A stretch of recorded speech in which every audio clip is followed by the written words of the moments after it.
A paz do Senhor, ô glória! Eu alegro o meu coração. Sabe por quê? Porque todo momento que eu tenho a oportunidade do Espírito de Deus estar me usando para estar aqui compartilhando com você e com a sua família os mistérios da nossa Bíblia, da palavra do nosso Senhor e Salvador Jesus Cristo, só tem que alegrar o meu coração, porque eu sei que todos nós aprendemos juntos. Eu aprendo, você aprende, a sua família aprende, passamos à frente e outros aprendem mais e mais com esta palavra maravilhosa. E hoje eu quero falar com você, na direção de Deus, sobre uma palavra que você deveria prestar muita atenção.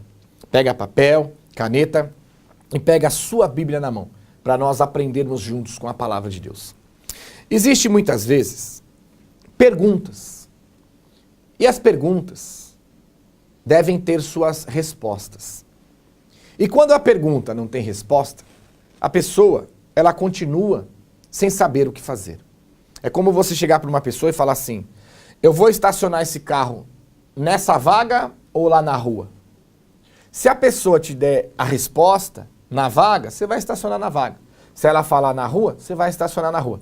Se a pessoa não te der a resposta, você não sabe aonde é para estacionar. E muitas vezes você estaciona no lugar errado. Então as pessoas hoje, elas se perguntam muito. E a Bíblia traz todas as respostas. Mas, infelizmente, muitos não querem pregar a verdade, porque muitos não querem ouvir a verdade. Porque às vezes a resposta, ela dói, ela machuca. A resposta, ela vai até magoar. Porque a resposta, ela pode ser a verdade, desmascarando a mentira que você vive, que você está, que você pratica, que você ensina. A verdade como resposta, ou a resposta sendo a verdade, ela vai desmascarar mais cedo ou mais tarde o nosso erro, a nossa mentira, a nossa falha, vai acabar desmascarando a nós mesmos. E a palavra de Deus, ela mostra para nós a resposta para tudo. E uma das perguntas que muitos indagam no dia de hoje, Pastor Ghegorutti, por que eu estou na igreja e estou com lutas, estou com batalhas, dificuldade, é casamento destruído, é marido destruído, é esposa destruída, é filhos perdidos, é desemprego, é fome, miséria, despejo, doenças, enfermidades, mortes, vícios, assassinatos. Por quê? Outros vão falar a mesma coisa, pastor, eu não estou na igreja, mas por que que todas essas coisas ruins vêm para a minha vida?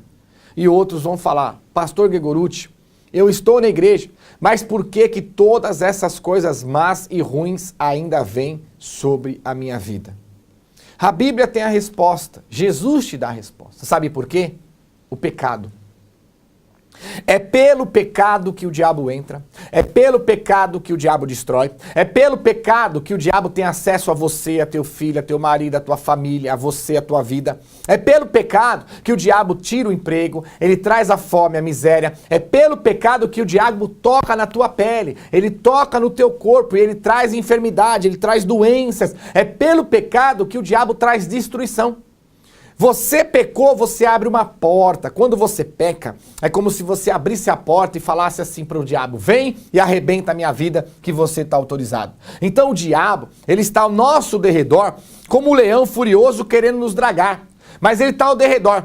E sabe quando o diabo tem acesso a você? Quando você libera ele ter acesso a você. Pastor Ghegorutti, mas eu não libero, eu não autorizei o diabo ter acesso a mim. Mas sabe como que você autoriza ele? Não é você falar para ele assim, vem diabo e destrói minha vida. Não.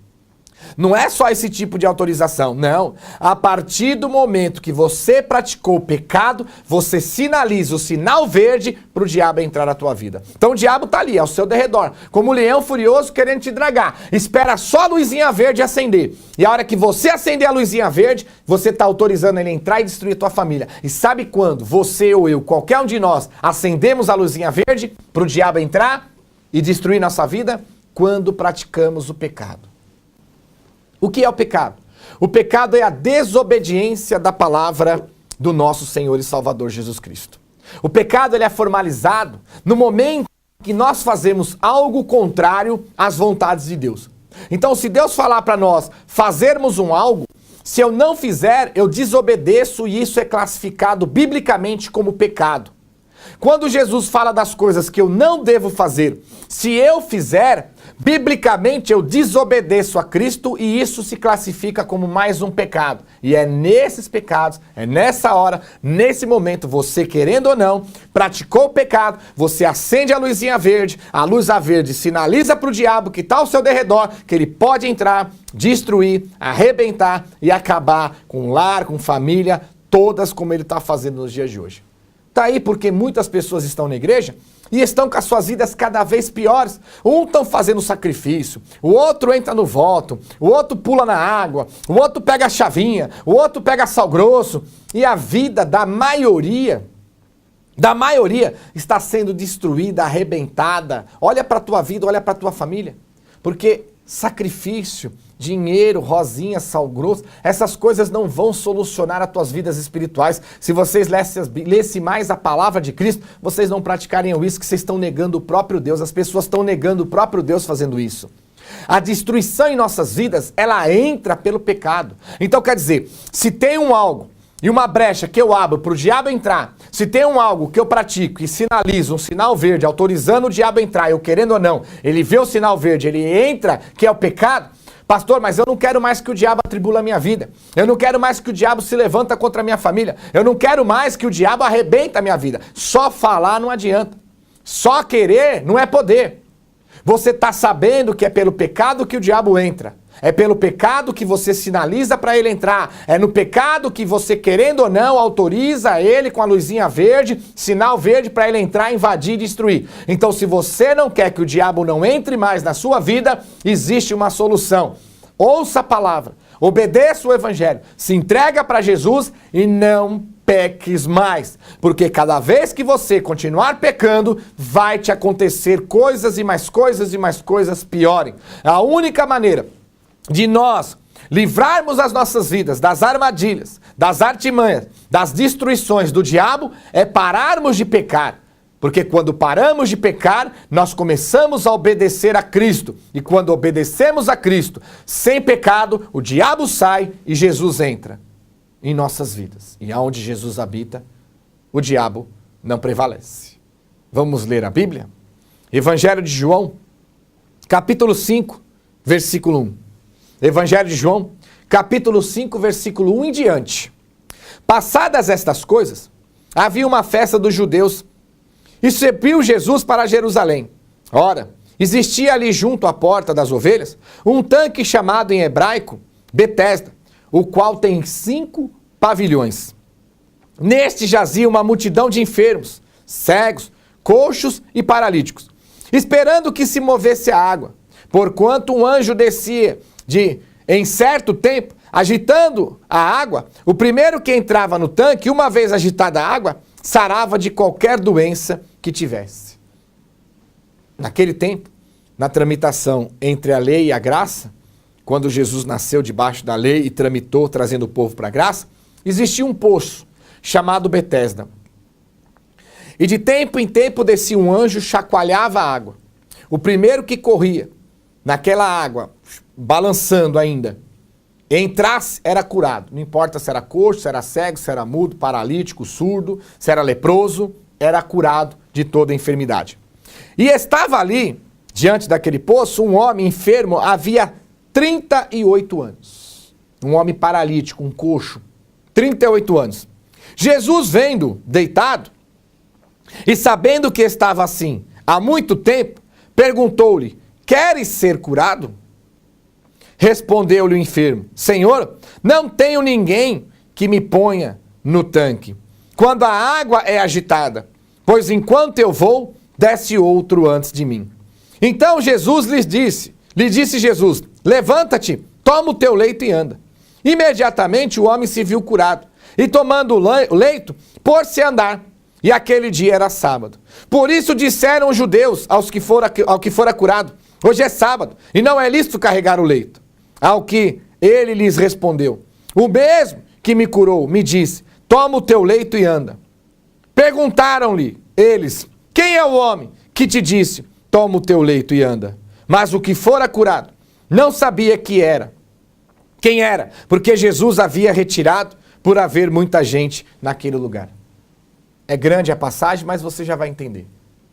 Existia um poço chamado Betesda. Toda vez que um anjo descia, chacoalhava a água. O primeiro cego, mudo, coxo, aleijado, paralítico, leproso que pulava na água, uma vez que a água era agitada pelo anjo, aquela pessoa seria curada. Jesus estava ali andando e caminhando e falou para ele, você quer ser curado? Ele falou, até quero, mas eu estou atrofiado nesse leito, sou um paralítico, não consigo me mexer, né? E quando o anjo chacoalha a água, eu vou tentando me arrastar, só que por eu me arrastar demora. Aí antes de eu chegar lá, chega alguém atrás de mim e pega o milagre e é curado. E eu estou aqui há 38 anos, atrofiado, paralítico, entrufinhado com as pernas, trofinhadas com os braços, nesse leito. E Jesus falou assim, toma o teu leito e anda. Jesus o curou, o libertou. E ele levantou na hora, pegou o leito e saiu correndo e foi embora, todo feliz, todo contente, com o milagre que ele recebeu de Cristo. Agora, vamos ler Evangelho de João, capítulo 5, versículo 14. Evangelho de João, capítulo 5, versículo 14. Mais tarde, Jesus o encontrou no templo e disse, quer dizer, mais tarde, Jesus foi para o templo, trazer a palavra, ensinar, né, curar as pessoas, abençoar as pessoas. E ali Jesus no templo encontrou quem? Aquele que era paralítico e já estava curado. Estava andando lá no templo, caminhando. Então a palavra está dizendo, mais tarde Jesus no templo encontrou aquele homem. E lhes disse, olha que já está curado. Não peques mais, para que não te aconteça coisa pior. Aí eu vou dizer o quê? Fala Deus pra gente aprender. Olha como Jesus deu a receita para ele. Olha, você já está curado. Você está liberto. Você não é mais paralítico. Você não é mais atrofiado. Você não é mais dependente de ninguém. Você não está mais no leito. Você tem as suas pernas. Você está andando. Você está pulando. Você tem os seus braços. Você está caminhando. Está feliz? Estou. Mas vá agora e não peques mais. Porque se você continuar pecando, se você voltar a pecar, se você praticar o pecado, você vai abrir brecha para o diabo e vai te acontecer coisas piores do que já estava acontecendo quando você estava atrofiado há 38 anos naquela cama. O que Jesus está nos ensinando, igreja? Presta bem atenção. Jesus, ele vem curando, ele vem libertando, ele vem abençoando, ele vem fortalecendo, ele vem salvando, mas o diabo, ele vem destruindo e arrebentando, e quem autoriza o diabo a entrar na sua vida é você mesmo, porque Jesus fala, olha, você está curado, você está liberto, se você não quer que a tua vida seja pior do que era, existe algo que você tem que fazer, não pecar, e canta Ramanás, não pecar mais. O que Jesus está explicando? É pelo pecado que o diabo entra, é pelo pecado que entra a enfermidade, é pelo pecado que entra a doença. Olha, você está curado, você está com saúde, você está liberto, para que não te aconteça coisa pior na sua saúde do que ficar 38 anos paralítico no leito. Não peques mais, porque se você pecar, vai te acontecer coisa pior, porque Jesus sabe que quando você peca, você sinaliza a luz verde e autoriza inconscientemente o diabo a entrar na sua vida, e ele está ao teu derredor esperando esse momento aonde ele entra e arrebenta e traz coisas piores ainda do que você já tinha na sua vida. Jesus podia falar para ele, já está curado, vai e faz seu sacrifício. Vai dar o seu tudo. Toda semana passa no sal grosso. Pega a rosinha. Toma um copinho com água. Leva a arquinha da aliança para casa. Dá uns mergulhinhos de Naamã. É isso que Jesus falou para ele? Não. Jesus falou, tá curado. Você quer ficar doente de novo? Não. Quer ter doença pior que essa, 38 anos atrofiado? O que seria pior? A morte? Não. Quer que te aconteça coisas piores do que essa na sua saúde? Não, Jesus, não quero. Então você tem que fazer algo. O quê? Não peques mais. Que se você continuar pecando, o diabo vai entrar na tua vida autorizado por você mesmo, porque o teu pecado autoriza o diabo a entrar e ele destrói e faz na sua vida coisas piores do que você estava tendo antes de me conhecer. Com essa palavra, é tão fácil de entender. Quanto mais você pecar, coisas piores vão acontecer sobre a sua vida. E não vem dizer, não, ele está me amaldiçoando, quem que é ele? Não, filho. Da mesma boca que procede bênçãos, não pode proceder maldição. Eu não amaldiçoo nem os meus inimigos, eu conheço a palavra. Pela misericórdia e pelo Espírito, não pela teologia do homem, e sim pelo Espírito de Deus. Porque o que vos prego eu não aprendi de homem, eu aprendi de revelação de Cristo. Eu tenho a que abençoar até os meus inimigos. Então eu não estou te amaldiçoando, eu estou pregando uma palavra. É pelo seu pecado, o pecado da tua família, o pecado do teu pai, da tua mãe, o pecado de todos, dos filhos, que entra o diabo na família e arrebenta a família toda. É pelo seu pecado que você abre brecha para o diabo entrar na sua vida, você querendo ou não, ele entra e arrebenta. Então existe uma maneira que o diabo, ele entra na vida da pessoa e arrebenta. E é pelo pecado. E Jesus acabou de falar aqui, vá e não peques mais. E Jesus fala isso em várias passagens que não dá tempo, né? Quando Jesus salvou lá a prostituta, a adúltera, né? Salvou ela do apedrejamento, né? Quem não tem pecado atira a primeira pedra. Todo mundo conhece essa pregação. O que ele falou para ela no finalzinho? Vá e não peques mais. Então Jesus está dizendo para você, ele quer te curar, quer te libertar, quer te abençoar, quer te salvar. Mas uma vez que você está curado, liberto, abençoado, você quer que as coisas ruins venham para a sua vida? Ou quer que coisas piores que aquelas que Jesus libertou de você venham acontecer na sua vida? Não, pastor, eu não quero. Mas só falar não resolve. Você tem que agir. Não peques mais. Se pecar, o diabo entra e traz coisas piores ainda sobre as nossas vidas. O Ministério Esta Obra do Senhor quer pregar a verdade para você. A palavra de salvação. Te dar as estratégias bíblicas para você não sofrer mais na mão do diabo, na mão das trevas e na mão de enganadores e enganadores. Vem congregar com a gente te ama, Deus abençoe e até a próxima pregação.